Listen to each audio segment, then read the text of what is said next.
السلام عليكم ورحمة الله، أهلا بكم معنا خوتي في هذا الفيديو. وهذا الفيديو غنتكلموا على المنتخب الوطني المغربي وتصفيات كأس العالم، وغنتكلموا على المقابلات اللي خارج الميدان والتشكيلة المناسبة للمنتخب الوطني المغربي في هذه المقابلات اللي خارج الميدان، لأن كاين فرق بين المقابلات داخل الميدان وخارج الميدان. غنتكلموا الآن على التشكيلة اللي ممكن يلعب بها المنتخب الوطني المغربي، المقابلات اللي خارج الميدان، لأن خصك تركز في المقابلة اللي خارج الميدان. إلا ما قدرتيش تجيب 3 النقاط خصك تجيب النقطة ضروري، ما تجيش بالبياض، لأن النقطة خارج الميدان و3 نقاط هنايا كتعطيك 20 نقطة، والنقطة شوف لأن ضروري خصك تخطف شي فوز مع لا برا ولا شي جوج باش يطوق على 24 نقطة ولا 22 نقطة. وتشوف 24 نقطة كنظن تأهلك 100%، و 22 نقطة عاوتاني الشك من جديد. باش نكونوا متفقين على هذه النقطة هذه، خصنا أغلبية المقابلات نحاولوا نفوزوا بهم، ولكن إلا ما قدرناش خارج الميدان نفوزوا نجيبوا التعادل اللي هو نقطة ضرورية خصنا نجيبوها من المقابلة، باش كتعطل المنتخبات الأخرى وأنت كتطلع بالنقاط بطبيعة الحال. نكونوا متفقين على هاد الحاجة هذه، أننا النقطة خارج الميدان ضروري خصنا نجيبوها، و3 نقاط داخل الميدان لا نقاش فيه. إذا نمشيو نشوفوا هاد التشكيلة هذه. غنبداو بالحارس ياسين بونو، حارس إشبيلية الإسباني، 31 ولا 32 عام، حارس التكوين ديالو مغربي بطبيعة الحال، فريق الوداد البيضاوي تكون. حارس كبير، حارس متمرس، حارس مستوى كبير عالمي، كنظن المركز الثالث من أفضل الحراس العالميين. حارس صراحة كبير على جميع المقاييس، حارس صراحة بقيمة كبيرة ياسين بونو، باش نكونوا متفقين على هذه النقطة هذه. حارس مستوى الكبير صراحة ياسين بونو، مستوى ديالو كبير بطبيعة الحال. نمشيو الآن لخط الدفاع، نبداو بنايف أكرد، لاعب ويست هام الإنجليزي، 26 سنة، لاعب اللي التكوين ديالو مغربي بحال بونو، من اللاعبين الأكفأ صراحة اللي صالح في المقابلة داخل الميدان أو لا خارج الميدان فحال. ضروري خصو يكون معك نايف أكرد، لأن نايف أكرد من خيرات اللاعبين اللي عند المنتخب الوطني المغربي، وافضل مدافع كنظن اللي عند المنتخب الوطني المغربي في الوقت الحالي. الا كان بونو افضل من الحراس الثلاث، راه لايف اكرد افضل لاعب في خط الدفاع ديال المنتخب الوطني المغربي صراحه، باش نكونوا متفقين على هذه النقطه هذه وما يوقعش شي خلاف. نمشيو لغانم سايس، عميد المنتخب الوطني المغربي، 32 سنه، لاعب البطولة التركية، لاعب من الطراز المزيان، مجهودات كبيرة كيقوم بها مع المنتخب الوطني المغربي صراحة. لاعب كبير، لاعب كل مقومات اللاعب الكبير عنده صراحة، لاعب اللي ما كيتأخرش على المنتخب الوطني المغربي، تضحيات كبيرة كيقوم بهذا اللاعب صراحة، وكيلعب بروح قتالية كبيرة في المنتخب. واخا في النادي كيكون كيمر بشي أوقات اللي هي صعبة، ولكن في المنتخب الوطني صراحة غانم سايس ما كيقصرش من جهده صراحة، كيعمل المستوى الكبير. الظهير الايمن في ثلاث مقابلات خارج الميدان بداو بناصر المزراوي، ذو التكوين الهولندي، واللي اصلا ظهير الايمن كيبقى دفاعي كثر من اشرف حكيمي صراحه، باش نكونوا منطقيين. المزراوي اللي كيستاهل الاساسيه في المقابلات اللي خارج الميدان كظهير ايمن وليس بالظهير الايسر.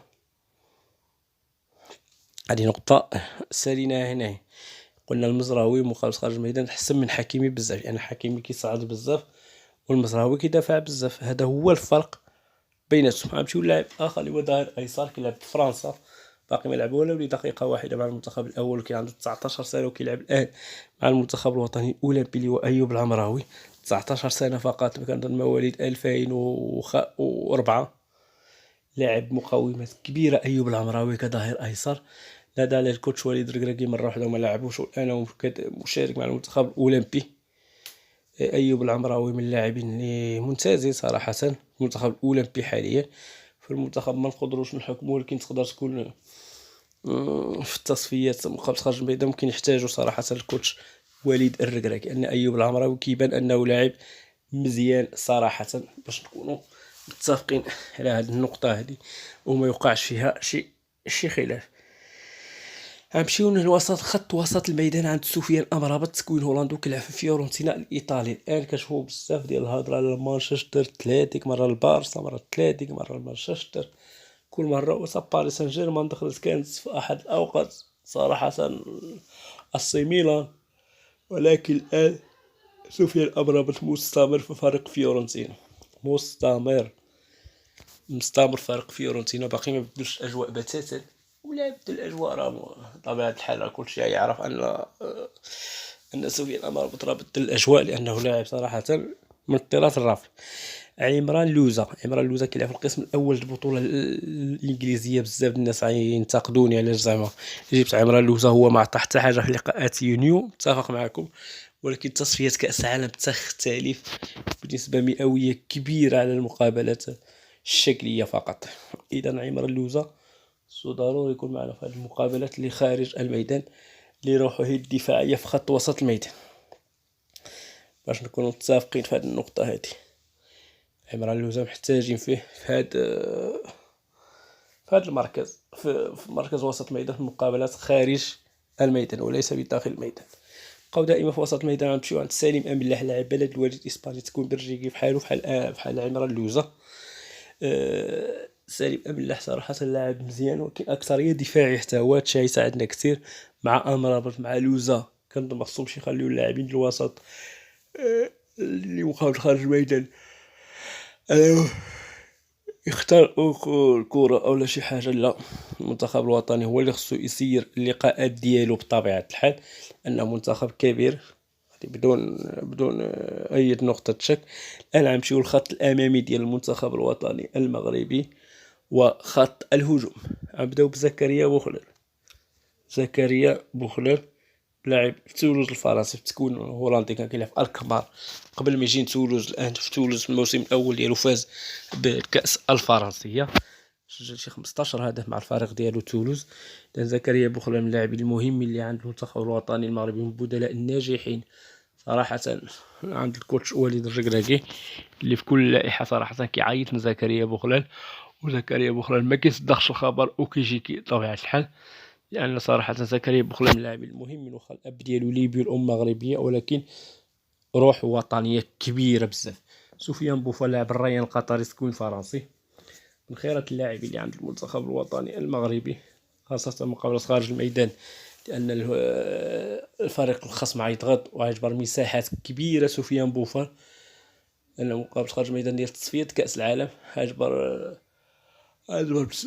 صراحة الشوارع، ياك الشوارع. سفيان بوفال حنا كنعرفوا المهارة الكبيرة ديال سفيان بوفال، بطبيعة الحال مهارة كبيرة عنده بزاف بدون أي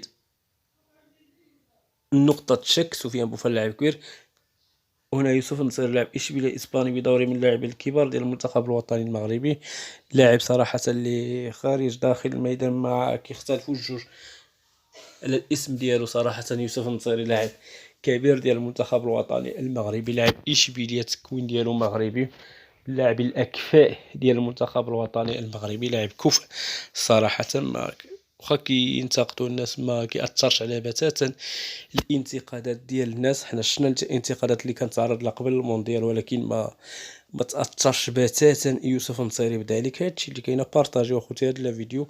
شكرا والى اللقاء والى فيديو